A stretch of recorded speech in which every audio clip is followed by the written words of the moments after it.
fun rolling. Let's dive in here once again.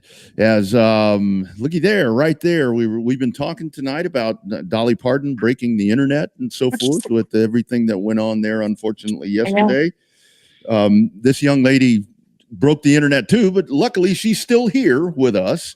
It is Alli Owens joining us. How you doing, ma'am? Good. How are y'all? Doing well. So I want to ask you. We can talk about all that stuff later. But I've followed you for a long time. I've followed your career, and I love what you do. Kind of talk about how you got into this sport. You're a racing mom. I mean, you're doing this. You're doing this the right way. Money you win, you take that, and you're doing different things with it. Kind of talk about how all this started for you. Oh man, I mean, we got to rewind the tape back. I was like, I'm turning 38 September 2nd, so we got to roll this back 30 years ago because that's when I started racing. And I started racing BMX bikes actually. Nice. And and I grew up racing with the boys, so it was just a natural progression to. Obviously, my dad made the wrong choice by taking me out to Volusia Speedway Park one time to watch the dirt cars. And I was like, wait a minute, you're telling me I get to race with the guys and I don't have to pedal anything? Like, sign me up. Yeah. And we did quarter midgets for like a year. And I was like, okay, no, I want to go back to what we just saw at the dirt track. How do we do that? And I got into a full-size stock car at 12. And I think my story is a little different because mine had to kind of start business right away. I didn't get the luxury of having a family that came from having enough money to provide for race cars. I mean, that was, 20 years ago. So it doesn't even cost a fraction of what it costs now to go do that back then. And we still couldn't afford to do it. So I was chasing sponsors down, riding around Daytona Beach on my bicycle at 13, 14 years old and just door knocking. And that's pretty much how I got to go race. And then it got to be really serious right around, I would say 16, when I realized that this wasn't just a hobby for me. Like, this was something that I wanted to do professionally. And my parents just sat down and they're like, listen, like, we just took out a second mortgage on the house. We have financed your race car, the truck, the trailer, everything in this house. There is no more money. Like, there's nothing else that we could do. And so I actually started to be the car chief for Finish Line Racing School. And that's how I got my first job, was just being a mechanic for that. And it paid the tire bill and like the fuel bill and stuff like that to go race. But I knew that I wanted to go like try to do this NASCAR thing. And so I found an in with an electrical company, Giles Electric, down here in Daytona. And it just happened to be like the right place, the right time. And he's like, listen, the IBW is searching for ways to get younger generations in. And he's like, if you can provide the fact that you think you can go out there and pitch them, I'll get you a meeting in DC. And sure enough, 17 years old, I flew out to DC with my dad and he left me. And he's like, if this is your dream, if you're going to do this, it's got to be 100% you. And I went in there and I sold that deal. And I moved to Charlotte, like literally probably 2 weeks after I turned 18. And I started racing for Lee Falk and late models at Tri-County and Hickory. And then I found what ARCA was, and I was like, oh, heck yeah, I want to race Daytona. Yeah. I want to do Daytona. And then it just kind of kept going from there. But every time my butt's been in the seats because I found the money to do it. And then I got the rug pulled out from underneath me in 2010. And I just stepped away for multiple reasons. And I just been watching and waiting for this big movement of women to just come through the door. And it's just not happening. Like, I feel like they get to ARCA and then that's it. They try to go to trucks and then there's just nothing that's happening. I'm like, there's a reason for this. Like, what is the reason? So I told myself, I'm a single mom, sole custody, single mom of 3. I went through a very horrible pregnancy with my son.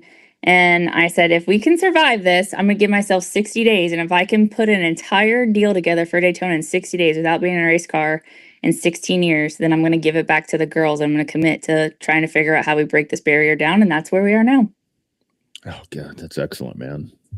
I got chills from that. I ain't gonna lie. You got chills. I got gray hair from it. What are you talking about? I've already got that, girl. So.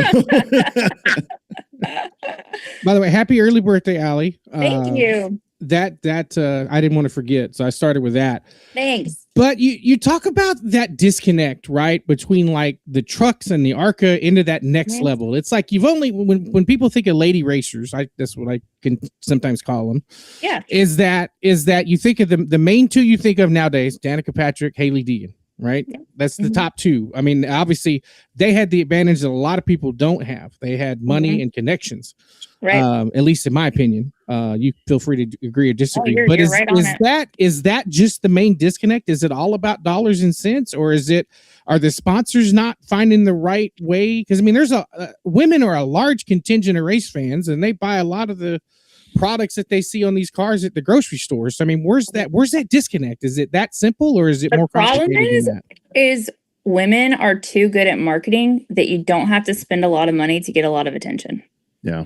It's like our best worst enemy. So, we can go run in the back. We could run one race. We could do very little with and have a lot for our sponsors, return on investment. And I think that's the big part. I mean, you have like Tody Brightinger, who has like Coach and like Raising Cane's and like all of these great opportunities to grow and enough money behind those companies. But in reality, it's like, why do they have to spend more when they're already getting what they need out of her? Yeah. And that's the problem. And it's just trying to figure out, like, how do we not undersell ourselves, or how do we keep the ball rolling? And I mean, there's so many comments right now going on because I know we'll get into my post, but like when just people are just like talking and they're just literally just talking. They have no idea what those negotiations look like. When we're talking trying to run like Daytona and Talladega, I mean, we're talking $100,000 deals per race to go run those races. And ARCA is like now to the point where we're talking $2.5-3 million to run an ARCA series, full season. And that's not very far off from the truck stuff. And it's like, well, okay, so why are we not getting there? And I think honestly, it's just because these sponsors can come in, they could dip their foot in with us, they get everything that they need out of it, and we're just giving it away. And there's really no way to not do that because we are women, and it's just a thing, and that's just what we're battling. And it's a tough market to figure that out. So, Alli, do you take it? Because I totally agree with everything that you say. I mean, you as a lady, you are doing this kind of the wrong way, and where you're trying to showcase your racing talent, the way that you work, all of that, the stuff that's really important. You're leaning on that, and unfortunately, that's not the way it works now. I mean, you've got others that come in and they utilize other tools in the toolbox for that. Assets, we'll call those. Yeah. Yeah. Do you take any solace in the fact that it's kind of like that with the dudes too, to where I've said it for a long time, Alli, where there are racers on Friday and Saturday, Sundays that are the best racers in the world that never get the opportunity because they're not in that right position. So racing has kind of shifted to that, it seems like. I feel like Cletus McFarland is the best female male race car driver out there. Because if you could literally take female, what we bring to the table, Cletus is the one that's doing that in the male form. And like, you either love him or you hate him. And the people that hate him are the ones that are just like, well, how come he gets to go get an RCR ride and the guy can't drive a late model? Yeah. Because he's doing exactly what we do as a female. So now if us as girls can figure out how to keep that momentum going and like showcase our value and our worth and like not stop.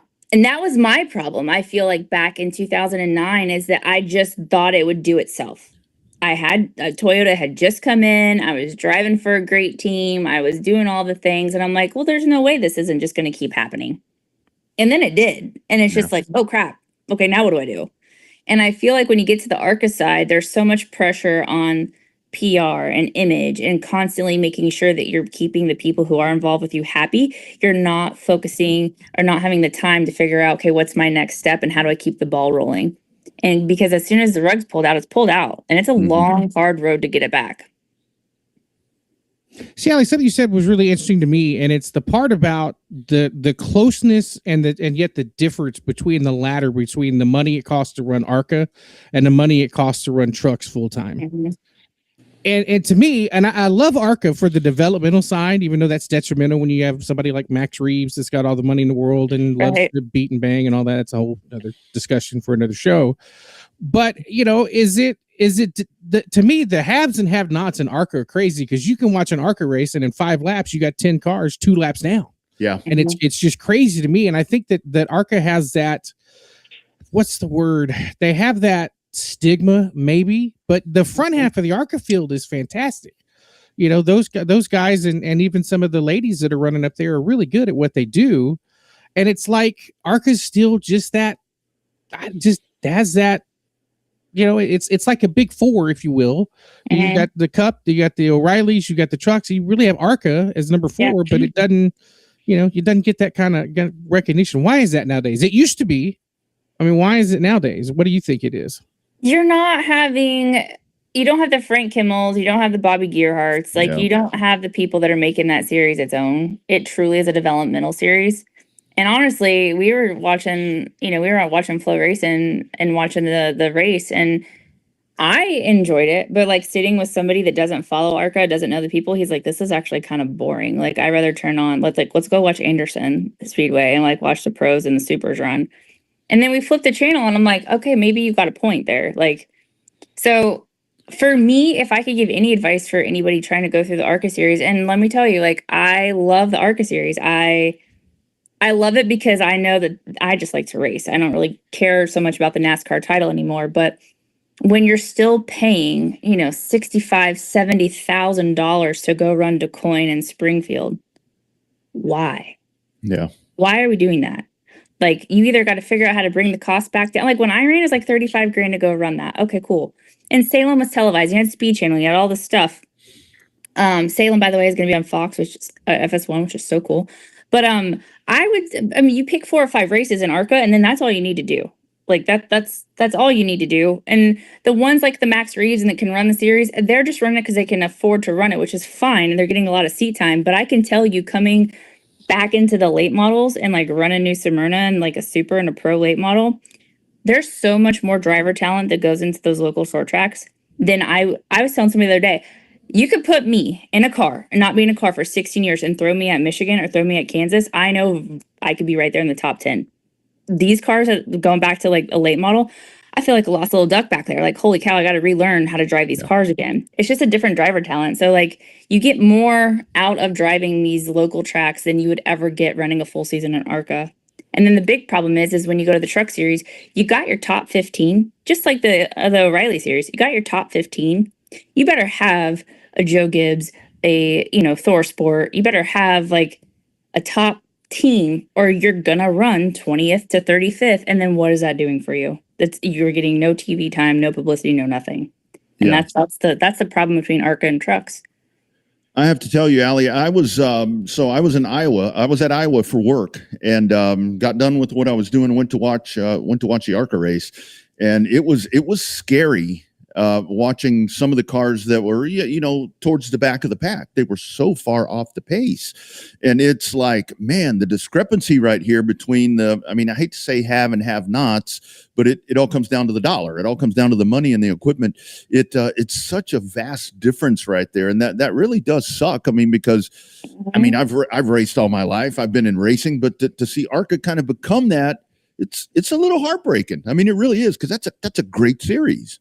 I got wrecked by a lap car at Talladega, so you're not telling me nothing I don't know. Yeah, absolutely. A lot of that was experience too. Like, in my mind, I'm thinking like, I've done this a few times. So if you're a lap car, I'm going to side draft off of you and pull that air off of you to help me keep my momentum going and not drag myself down. And, that was spotter error and knowing my surroundings and who I'm driving, against and with. And for me, I thought, I would have done the same exact move, the same exact way, if I knew that there was experience underneath me, and there just wasn't. And, right. That was, a lot of the issues with the ARCA series. But you're right, like a closing ratio in the ARCA car is terrifying. It's crazy. Yeah.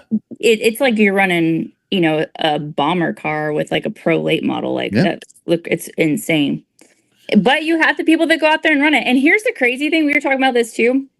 There are more Crown Vic and more pro late models in local tracks that have a bigger purse than Daytona when you win the ARCA race. It's $25,000 to win Daytona in the ARCA race, and it costs you $100 to $120 to get there.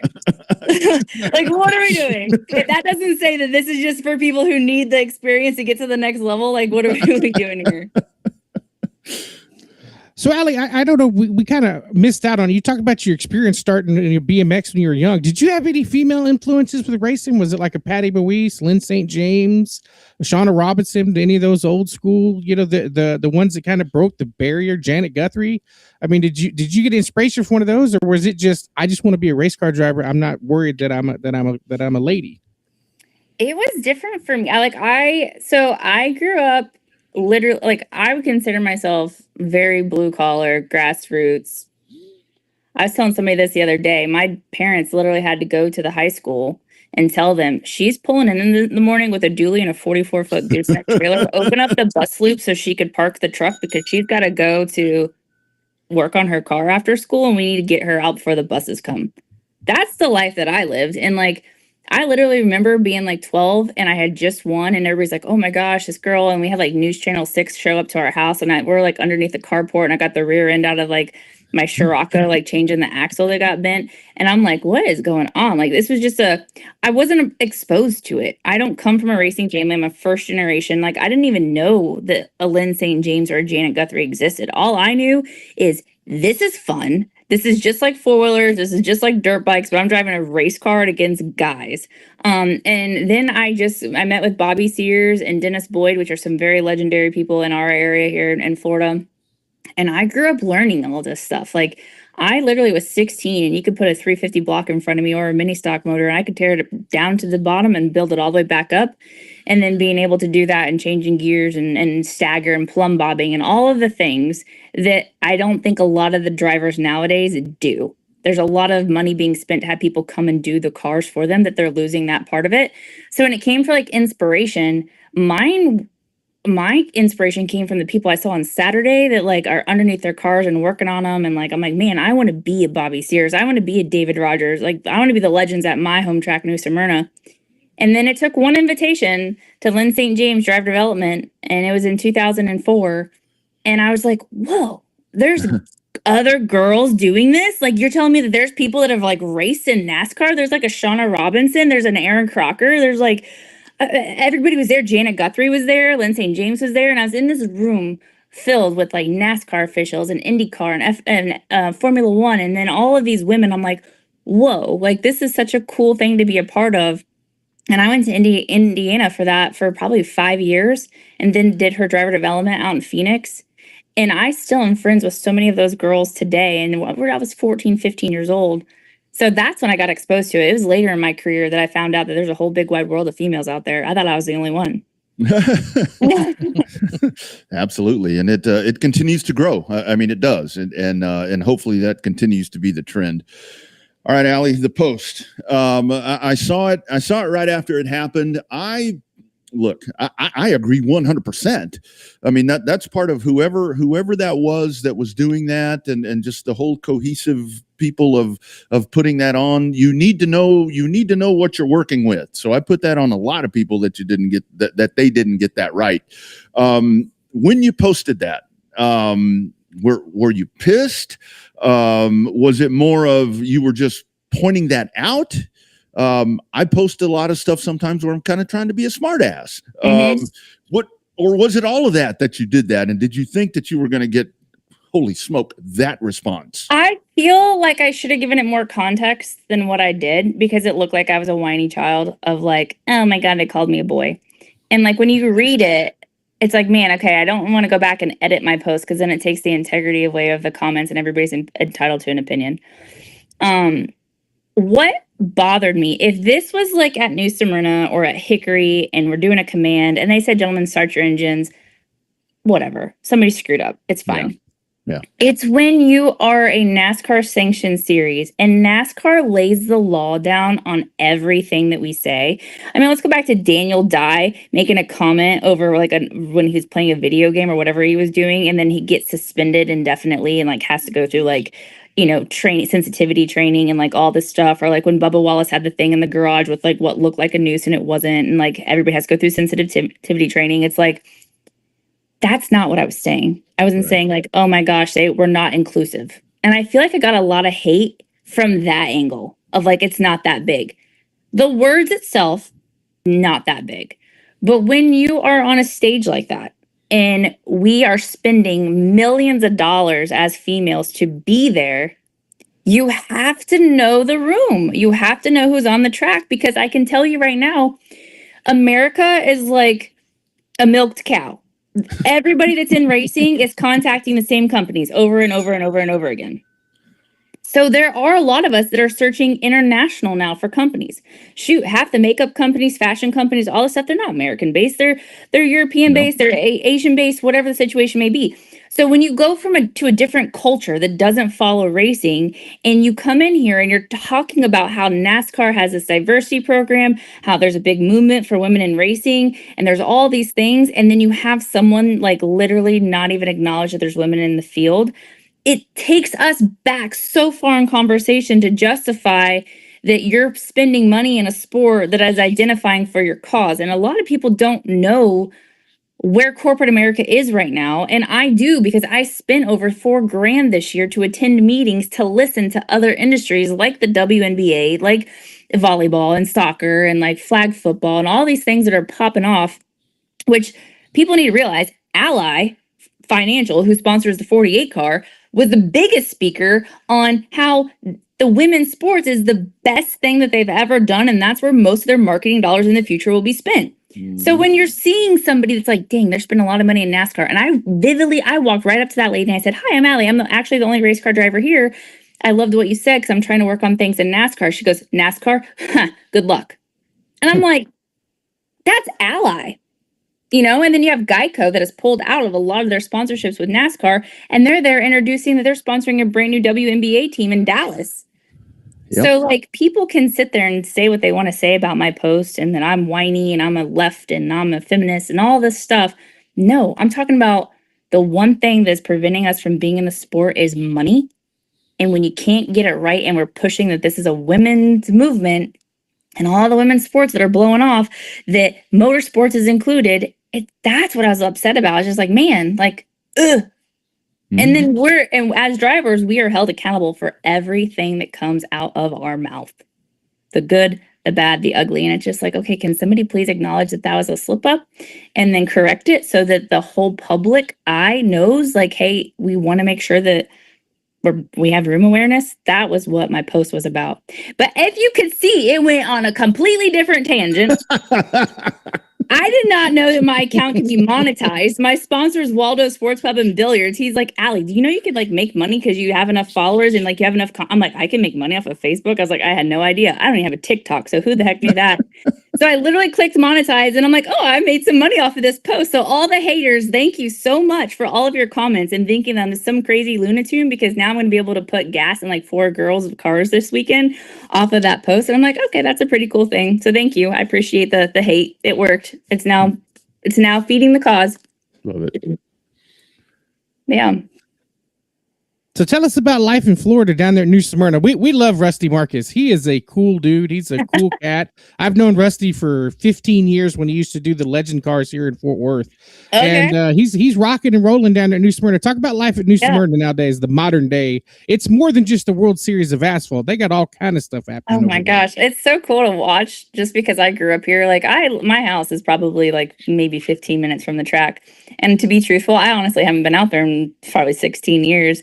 I might catch. I go to Volusia. I like the dirt tracks over there, and I just hadn't really kind of put my hand down on the pulse of New Smyrna Speedway. And then I started getting involved back in it. And I was like, man, this is so cool what they're doing now. Like they're really picking up the steam. We actually had 19 pro late models in our last race, and that's like you guys know with the short tracks, it's hard to pull car counts like that. Yeah. And actually Anderson Speedway for the cars tour, we were very competitive with the same amount of car counts, and it was just like, oh, this is pretty cool. And then they got a really big tomorrow night, hopefully rain holding off. They got the bomber cars, and they have quite a few cars coming out there for that and some big money races for them.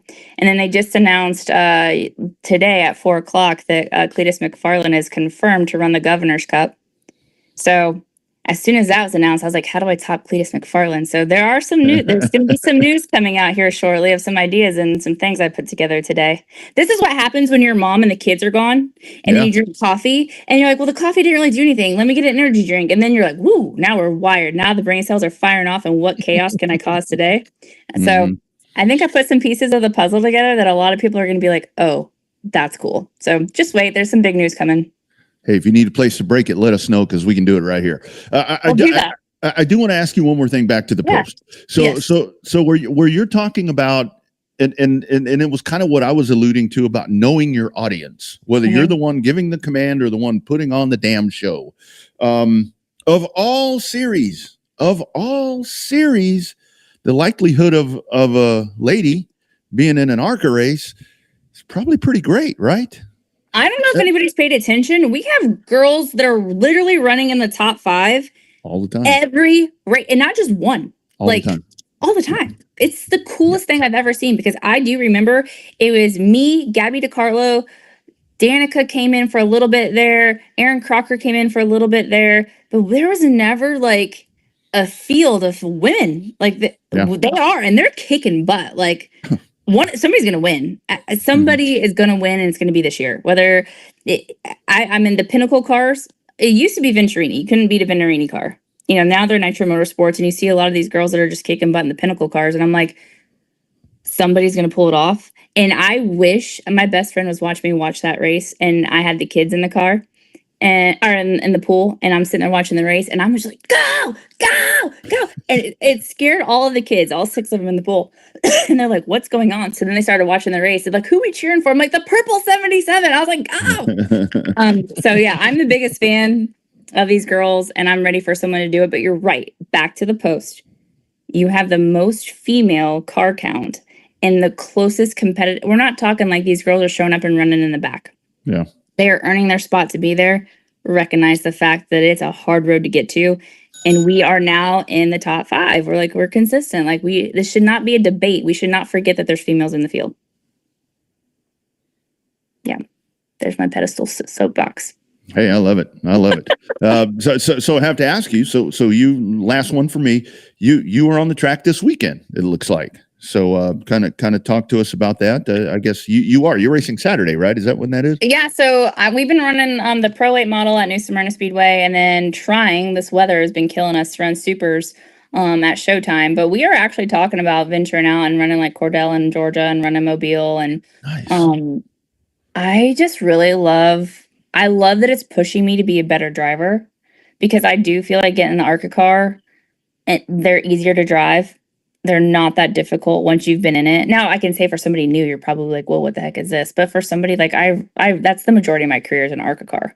Like that was literally like riding a bike to get back in Daytona and go from 32nd to 6. Like, honestly, could I do that in a late model? Heck no. And I love it. I love that it's pushing me to be a better driver. And the one thing I do love about it as well is it's helping me relate to a lot of the girls that are trying to make that transition up.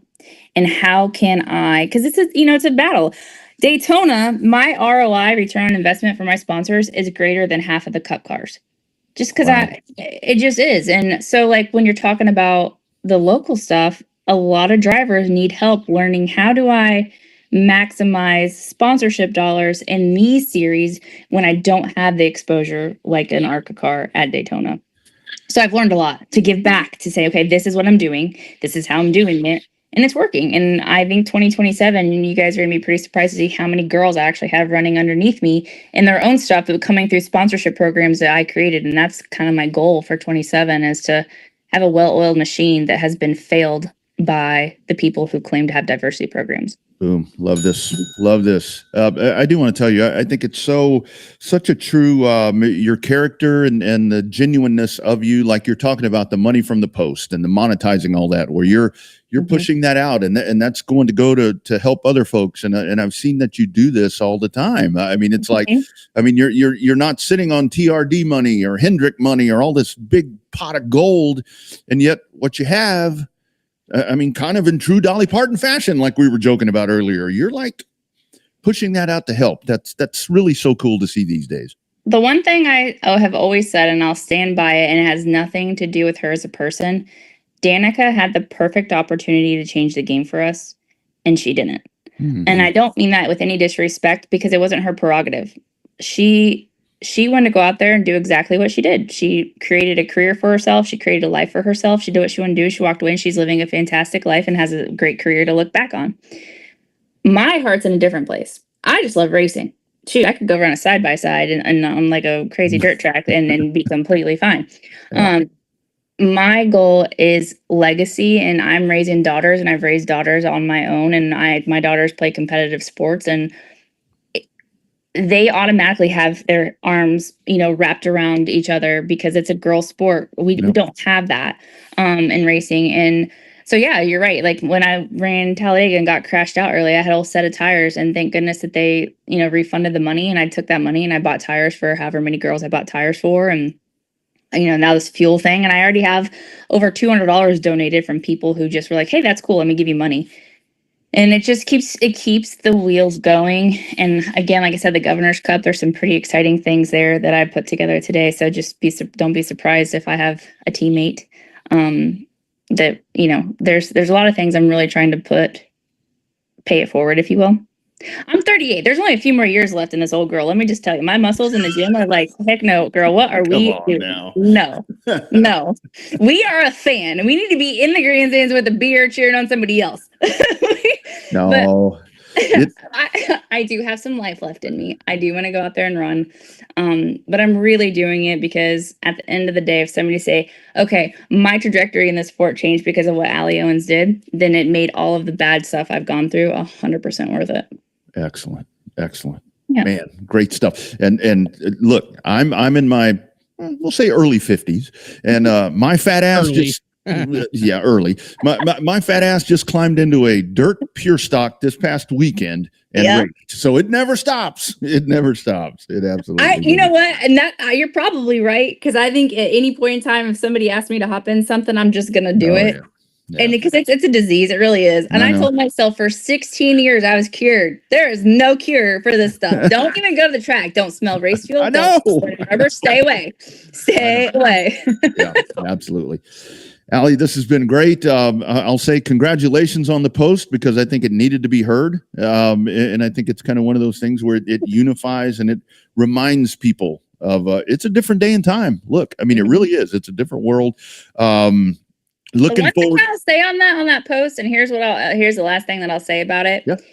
It doesn't surprise me that women are not standing up for themselves, because I felt like I was crucified on the cross. Like I felt like somebody helped me on the stake and lit the torch and burned it down, and they created the narrative on what they felt that post was going to be.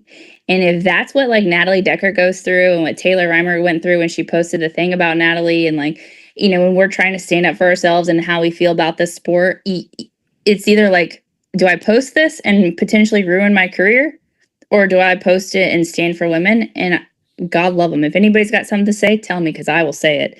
But it was a big lesson for me, very big lesson for me, and a very eye-opening thing of like, wow, okay, all right, here's where we are. This is why we are still stuck, 20 years ago. Yeah, absolutely. Alli, thanks for taking the time. Hey, let's do it again soon. Again, like I said, absolutely. I got stuff coming down the pipeline. So hit us up. The more chaos and trouble I find to create, the better opportunities that come out of it. So who knows? This thing is #Real Race Talk, and we'd love to have it on here. So absolutely, just let us know. Congratulations. Hope to talk to you soon. Thank you so much for having me. You bet. Take care. There she goes. Alli Owens broke the internet the other day, and boom, there she goes. A lot of value in what she's